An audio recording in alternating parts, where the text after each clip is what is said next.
দিন ধরে আমার মা বাবা আমার সাথে কথাই কয় না যে তার ছেলেটা বেঁচে আছে কি মরে গেল, এটা কোনো খোঁজই নেয় না।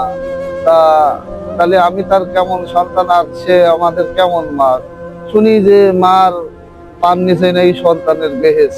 তা সন্তানের বেহেসই যদি থাকবে, তাহলে যারা প্রবাসী থাকে হিসেবে তাদের খোঁজ প্রতিদিন নেওয়া উচিত। ঠিক আছে, তার মা বাপের খোঁজ নেওয়া উচিত। এই জন্য আমার মা ছেলেটা কেমন আছে আমি আমি খোঁজ নিয়ে তাদের পাইনি, যে তারা কাজ করছে বিভিন্ন জায়গায় যাচ্ছে। কিন্তু আমার মনের ভিতর কষ্ট যে আমি তাদের ছেলে মনে হয় মনের মতো হতে পারিনি।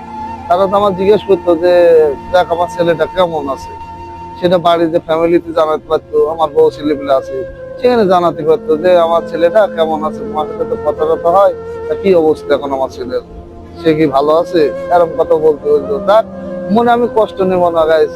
আমার জীবনে খুবই কষ্ট করে বিদেশ আইছি, আমি খুবই পরিশ্রম করেছি দেশে, আর ফ্যামিলি চালাতে যে খুবই কষ্ট করেছি, রাত নিয়ে দিন নিয়ে পরিশ্রম করেছি খুব আমি।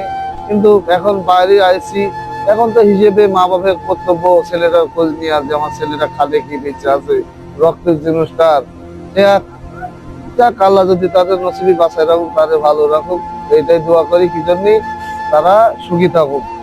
আমরা চাই যে আমার মা বাবা গুলো ভালো থাকুক, দোয়া করি।